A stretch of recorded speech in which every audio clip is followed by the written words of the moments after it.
All right, everybody, ready to dive in? Today, we're tackling a topic that's captivated humanity for ages, the search for the elixir of life. Ah, the elixir of life. Yeah, we're talking about those legendary substances, those mystical practices that promise to extend lifespan, turn back the clock, all that good stuff. It's a concept that's so deeply ingrained in our collective imagination. And get this, today's deep dive is taking us through some truly fascinating sources. Lecture transcripts, personal accounts. We've even got documents from this secretive organization called the OTO. The OTO, they're a fascinating bunch. Oh yeah, definitely a story for later. So if you're ready to explore the history, the philosophy, maybe even a touch of magic surrounding this whole elixir of life thing, well, buckle up, because we are about to dive deep. You know, what always gets me is how far back this whole elixir concept goes. Yeah. It's not just some modern-day obsession. It's woven into the fabric of human history. Yeah. I mean, you've got ancient texts, stories of figures like King Brahmadatta. Brahmadatta. Yeah, supposedly reigned for something like 120,000 years. 120,000. That's longer than... Longer than recorded history. Yeah. It makes you wonder, right? Right. And then there's Titian, the artist, renowned for his longevity, still cranking out masterpieces well into his 90s. Okay, so we've got kings living for millennia and master artists laughing in the face of old age. It's hard not to get swept up in these stories, but are we talking about actual historical fact here or more like myths and legends? That's the million-dollar question. It's tempting to get caught up in the romance of it all, but a healthy dose of skepticism is always a good thing. Right. When you dig into the historical records, especially those known for meticulously tracking lifespans, like, say, the Bible, there's not a whole lot of solid evidence to back up these claims of extreme longevity. So should we just dismiss them entirely then, or could there be some grain of truth hidden within these tales? I think that's what we're here to find out. I like it. So where do we start? Well, let's look at aging from a purely scientific perspective for a second. It's a process, right? Cells degenerate, often due to a buildup of... Toxins. Exactly. Toxins, waste products, things like that. It's like our internal systems, they get a bit sluggish over time. Okay, so like a car engine that needs a good tune-up after putting on too many miles. Perfect analogy. Yeah. And that's where the historical quest for an elixir and modern science share some common ground. Think about early pioneers of rejuvenation therapies, people like Dr. Voronoff, for example. His whole deal was cleansing and revitalizing the body, very much in line with those seeking the legendary elixir. So both approaches are aiming to optimize our systems to potentially slow down that cellular decline. Exactly. Okay, so we've got these historical figures, these tantalizing stories, but not a whole lot of concrete evidence. Let's bring in the OTO, shall we? Let's. Who are these guys, and what's this Amrita they claim to possess? All right, so the OTO, or Order of Oriental Templars, they're an organization shrouded in a bit of mystery, wouldn't you say? A bit. They sound like they're straight out of a Dan Brown novel. Right. But here's the thing. They claim to have the key to this elixir called Amrita. They believe it holds the secret to restoring youth, revitalizing the body. The whole 9 yards. But here's where it gets interesting. They don't necessarily rely on what we might consider conventional medicine. What do you mean? We're not talking about drugs, injections, things like that. They're all about working with the body's own systems, cleansing and revitalizing at a much deeper level. So more about triggering the body's natural healing and rejuvenation mechanisms. Precisely. Okay, but do they have any proof that it actually works? Well, their documents suggest that Amrita can, get this, reduce a person's apparent age. And we're not talking about a year or two here. We're talking a solid 5 to 15 years. Okay, now that's a bold claim. You'd think if they had something that powerful, they wouldn't be so secretive about it. Right. You'd think they'd be shouting it from the rooftops. But the OTO is notoriously exclusive. They only work with a very select group of individuals outside their own membership. Yeah. And let me tell you, the cost of this treatment, it's not for the faint of heart. We're talking 100 guineas per month. 100 guineas per month? That's right. Talk about an exclusive club. That's one way to put it. So, okay, they're secretive, they're expensive, but what exactly does this Amrita process even involve? Do they give up any details about how it all works? They do mention some, shall we say, interesting preparatory practices, substitute purifications, they call them. Substitute purification. Yeah. Think colon massages, loosening of the vertebrae and other bones, exposure to specific types of light, even specialized scalp treatments. Whoa. So they're basically fine-tuning and revitalizing every single system in the body. It seems that way. And that's not all. In addition to these preparations, they also incorporate a course of treatment with something called uricidin. Eurycidin, huh? Never heard of it. Don't worry, most people haven't. And if that wasn't enough, they sprinkle in some certain secret methods of magic. Of course, what's a good elixir without a little magic, right? But seriously, it sounds like they've got a pretty comprehensive, if somewhat mysterious, approach. Definitely multifaceted, that's for sure. Okay, so we've got the historical context, a secretive organization with a mysterious elixir. Let's bring in some personal experiences, shall we? We've got this lecture transcript where the speaker, he claims to have dabbled in the elixir of life himself. This one is particularly interesting. What's his story? Well, it's interesting because he starts off as a skeptic. A skeptic. Oh, yeah. Yeah. The guy considered himself a man of science, deeply entrenched in the material world. The idea of an elixir, something that sounded so, I don't know, mystical, it just didn't compute with him initially. So he approaches it with a healthy dose of doubt, which, frankly, I could appreciate. Makes what happens next even more interesting, right? Because he didn't go looking for this elixir, it kind of found him, didn't it? You could say that. He stumbles upon it completely by accident, and it triggers this period of, well, intense physical energy, a noticeable shift in his priorities. It's like this switch flipped in his brain. Intellectual pursuits take a back seat to pure, unadulterated physicality. And this is where we get to the wharf building frenzy, right? Yeah, the wharf building. So he's not just suddenly full of energy, he's strong, really strong, like superhumanly strong. That's how he describes it. He becomes obsessed with chopping wood, building this wharf, and we're not talking about flimsy little structures here. He's using massive logs, putting in hours and hours of labor like it's nothing.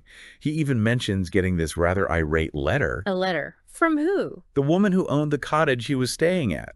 Seems his little damn building project was interfering with navigation on the lake. Oops. So much for a peaceful retreat. It sounds like having that much energy, it wasn't all sunshine and roses, right? He had some, let's say, interesting experiences. Let's just say he had a few ups and downs. Describe these waves of intense activity followed by equally intense periods of fatigue. So like an energetic roller coaster ride. You got it. Makes sense, though. You can't be on all the time. Okay, so we've got this skeptical intellectual turn into a wharf building machine. Now, what about this psychic energy he talks about? What's that all about? Ah, yes, the psychic energy. This is where things take another interesting turn. Does he elaborate on what exactly he means by that? He suggests it's a crucial factor in how the elixir works, that it's not just about the substance itself, but also about the mental and emotional state of the person taking it. So it's like a feedback loop. The elixir amplifies what's already there internally. Exactly. Your intention, your willpower, they play a crucial role in how the elixir manifests its effects. He suggests it's about aligning your inner world with the potential of the elixir. Okay, but hold on. Did any of this hold up scientifically? Did he back up his claims with any evidence beyond his own experience? He does mention some other intriguing cases in his lectures. For instance, there's this one gentleman who experienced a similar surge of energy after taking the elixir, but he found he needed to, let's say, moderate his dosage. Moderate. Why is that? Seems his system couldn't quite handle the full force of the elixir all at once. It's like he overcharged his batteries, so to speak. Oh, okay. That makes sense. You can have too much of a good thing, I guess. Any other cases he mentioned? Oh, yeah. He also talks about this woman. She was suffering from severe exhaustion, really debilitating stuff, and she experienced this remarkable turnaround after taking the elixir. It's like she regained her vitality, her youthfulness, almost as if time had reversed itself. Okay, that's incredible. It sounds like the elixir affected everyone a little differently based on their individual circumstances, but there's no denying the impact it had. Exactly. It highlights the complexity of the human body and the aging process. It's not a one-size-fits-all kind of deal. And it seems like this elixir, if it truly existed, worked in ways we're still trying to understand. It's like catching a glimpse into a world beyond our current scientific understanding. A world where the line between the physical and the metaphysical becomes blurred. Precisely. And that's what makes this entire topic so captivating. It really makes you think, what if we could actually tap into that unknown potential within ourselves? Could we do things we thought were impossible? It's a tantalizing idea, isn't it? This deep-seated human desire, not just to live longer, but to live more fully, more vibrantly. Right. It's not just about tacking on years, it's about, like you said, living those years to the fullest. And it makes you wonder, what if there's more to those ancient stories, those accounts of incredible longevity, than we give them credit for? What if these people stumbled onto something, some lost knowledge or practice that we haven't rediscovered yet? A hidden path to unlocking our true potential, perhaps. It's funny you mention ancient wisdom because, this lecturer we've been talking about, he was deeply involved in Freemasonry, wasn't he? He was. He actually achieved the highest degree of Freemasonry back in 1900. Wow. 1900, that's going way back. Okay, but what's the connection? Well, he hints at this secret tradition of knowledge passed down through these organizations. He even describes this encounter, and it's a really vivid description, with a man he met who he believed embodied these ancient mysteries, someone who had this uncanny, almost supernatural connection to the natural world. Okay, now you've got me hooked. What kind of knowledge are we talking about here? He's very careful not to reveal specifics, cites oaths of secrecy. Right, of course, secret societies, secret oaths, but he does give us some clues. He does. He emphasizes that this knowledge isn't just intellectual, it's practical.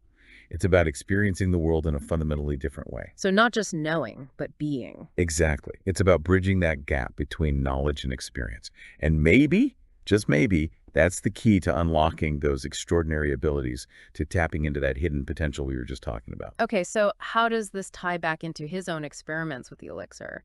He wasn't content with just studying these ideas, was he? He had to try it for himself. Oh, absolutely. He was a man of action. According to his diaries, he spent over 2 years researching, experimenting, trying to recreate this elixir based on the formula he believed the OTO possessed. 2 years, that's dedication. He was like a modern-day alchemist, huh? Toiling away in his lab. You could say that. And his diaries, they paint a fascinating picture of this period.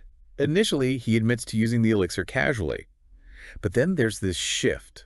He has some experiences, some surprisingly potent results, and that's when he decides to implement a more rigorous, more systematic approach. So he realizes, okay, this is serious stuff. I need to treat this with respect. Exactly. He understood the gravity of what he was dealing with. So the experiments, did they yield consistent results, or was it kind of hit or miss? It was a mixed bag, to be honest. Some experiments were incredible, the effects beyond anything he'd anticipated, but then others, they were negligible. Some he even called disastrous. Trial and error. It's part of the process, right? Especially when you're dealing with powerful unknowns. Did he ever think about giving up? Never.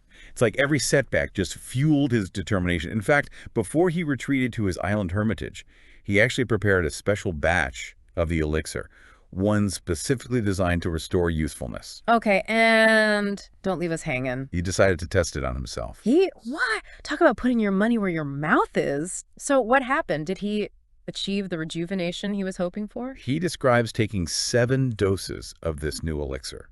Initially, nothing.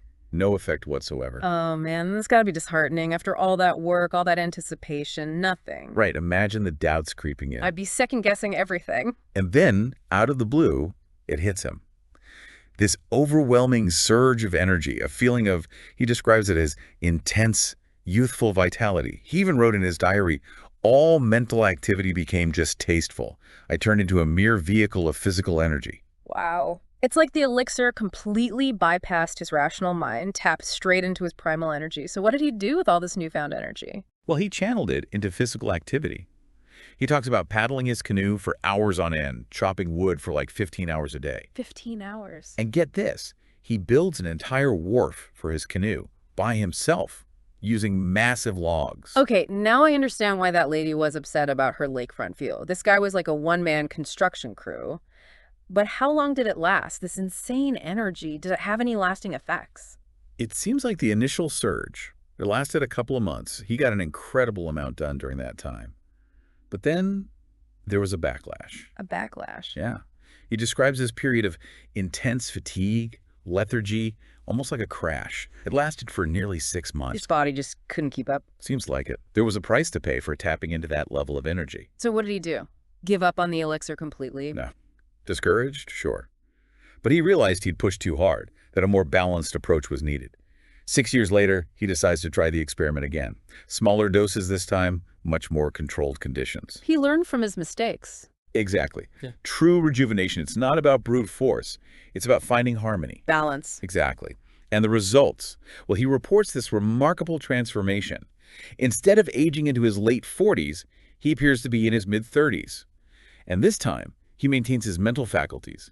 No more turning into a vehicle of physical energy. So he found that sweet spot, the balance between physical rejuvenation and mental clarity. It seems like it. He writes about this renewed vitality, this sense of balance that persisted until his life was cut short. Cut short. It's a bit of a tragic end to his story. He died under, let's just say, mysterious circumstances. We don't have all the details, but what we do know is that he believed the elixir had fundamentally changed him. Reset his internal clock, so to speak. Exactly. He even noted that while he didn't necessarily live to an exceptionally old age, the effects of the elixir, they were still evident. It's like he unlocked this level of vitality that defied his chronological age. It's a truly remarkable story, inspiring even. But it's just one man's experience. What about the OTO? Their methods, they were so specific, so deliberate. They were very structured in their approach. And of course, as we discussed, it came with a pretty hefty price tag. 100 guineas a month. That's a king's ransom. Did they offer any guarantees? No money-back guarantees in their pamphlets, that's for sure. Of course not. But they did claim that their treatment, which typically took anywhere from 3 to 7 months, they said it resulted in a definite gain in youthfulness. Not just some temporary illusion. They were adamant about that. Okay, so you've obviously researched this extensively. What's your take? Do you think there's any validity to their methods? Yeah, it's difficult to say with certainty, given their penchant for secrecy and, the lack of any real independent verification. But I will say this. Many of their practices, they do align with ancient traditions that place a heavy emphasis on purification, on cleansing, as a way to enhance both physical and mental well-being. It's fascinating, isn't it? These echoes of ancient wisdom resurfacing in these modern-day pursuits. It is. And maybe, just maybe, they stumbled upon something, some key to unlocking human potential that we haven't fully grasped yet. Or maybe it's all smoke and mirrors. That's part of the mystery, isn't it? It's like we're trying to piece together a puzzle with some of the pieces missing. It's a puzzle humanity has been grappling with for centuries. We have these tantalizing clues, historical accounts, secret societies, personal experiments, but the full picture of the elixir of life remains elusive. And that's part of what makes this whole topic so fascinating. After this deep dive, I'm definitely going to be looking at the world with a fresh perspective. Maybe there's something to be said for exploring those ancient traditions, those practices that aim to harmonize our minds and bodies. Absolutely. There's a wealth of wisdom to be found in those traditions. Maybe I'll give those OTO purifications a try. Just kidding. Or am I? But in all seriousness, this has been an incredible journey. Thanks for being our guide through this labyrinth of intrigue and mystery. The pleasure was all mine. Remember, the real elixir might not be a magical potion, but the journey itself. The pursuit of knowledge, the exploration of our potential, and the quest for a life well lived. Beautifully said. And who knows, maybe one day science will catch up with our imaginations and will unlock the secrets of longevity and rejuvenation. Until then, the search continues. Indeed it does. And on that note, we'll wrap up our deep dive into the elusive elixir of life. Thanks for joining us.